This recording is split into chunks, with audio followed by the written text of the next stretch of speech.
আমি বললাম, বিশ্বাস করো ভাই, আমি তেমন কোনো কিছু করি নাই। ভাইয়া বলল, একদম চুপ, এই মুখে আমাকে বাই ডাকবি না।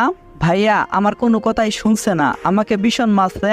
আব্বু আম্মু কিছু বলছে না, আম্মুর চোখে পানি স্পষ্ট দেখতে পাচ্ছি। তখনই আমার ছোট্ট বোন নীলা আমার কাছে দৌড়ে আসলো আর আমাকে জড়িয়ে ধরে বলতে লাগলো, ছেড়ে দাও ভাইয়াকে, ছেড়ে দাও তোমরা। রফিক ভাই বলল, নেহা তুই সর, আজকে এই হারামজাদাকে মেরেই ফেলবো। নেহা বলল, না খবরদার, আমার ভাইয়ের গায়ে একটা আঘাতও করবে না। আমার বিশ্বাস আমার ভাই কোনো কিছু করতে পারে না। তবুও নেহার কথা কেউ শুনলো না।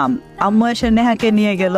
সবাই যে যার ইচ্ছা মতো আমাকে মারলো আর আমাকে একটা ছোট্ট ঘরে বন্দি করে রাখলো। রাতে অনেকটাই ক্ষুধা লাগছিল, কিন্তু কেউ একবার এসে আমাকে দেখে যায়নি।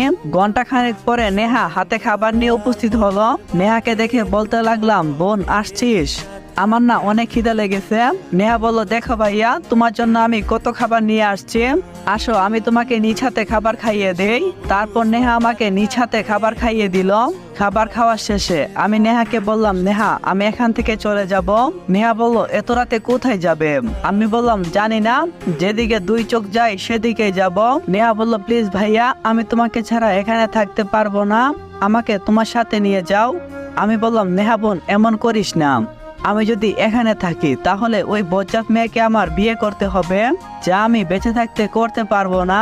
নেহা বলল, জানো ভাইয়া, আব্বু আম্মু আর বড় ভাইয়া মিলে তোমার বিয়ে ঠিক করছে, সামনের শুক্রবারই তোমাদের বিয়ে। আমি বললাম, আমি জানতাম তারা এমন কোনো কিছুই করবে, কিন্তু আমাকে না পেলে ওরা কার সাথে বিয়ে দেবে। নেহা বলল, সত্যি ভাইয়া তুমি চলে যাবে? আমি বললাম, হ্যাঁ এখনই চলে যাব। নেহা শোন, তোকে একটা কাজ করতে হবে। নেহা বলল, কি কাজ? আমি বললাম, তুই ছাদের দরজাটা খুলে দে, কারণ সদর দরজা দিয়ে আমি যেতে পারবো না, কেউ না কেউ দেখে ফেলবে। নেহা আমার কথা মতো ছাদের দরজাটা খুলে দিল আর আমার কাছে এসে বলল, ভাইয়া খুলে এসেছি। ছোট্ট বোনের মাথায় হাত বুলিয়ে দিয়ে বললাম, ভালো থাকিস, আর হ্যাঁ এই নে আমার ফোন, ভাইয়া তোকে মাঝে মধ্যে কল দেব। নেহা বলল, আচ্ছা। ওচরে কান্না করছে পাগলিটা। আমার বোন আমাকে অনেক ভালোবাসে, তা আপনারা হয়তো গল্পে বুঝতে পারছেন। আমি আর বেশি দেরি করলাম না, ছাদের দরজা খোলা পেয়ে ছাদে উঠে গেলাম আর নারিকেল গাছ ধরে বেয়ে নিচে নেমে আসে সোজা দোল লাগালাম। গন্তব্য কোথায় তা আমি নিজেও জানি না। ছুটতে ছুটতে রেলওয়ে স্টেশনের সামনে আসলাম।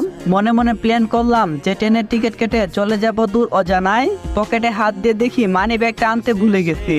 আমি কি এখন মানি ব্যাগ আনার জন্য বাসায় ফিরবো? না না, আমি এই মুখ তাদেরকে কখনো দেখাবো না। সামনের একটা বেঞ্চে গিয়ে বসলাম। অনেকটাই ঘুম পাচ্ছিল, কখন যে ঘুমিয়ে গেছি তা নিজেও জানি না। সকালে ঘুম থেকে উঠলাম, দেখলাম অনেক মানুষ ভিড় করে দাঁড়িয়ে আছে আমার পাশে। দাঁড়িয়ে থাক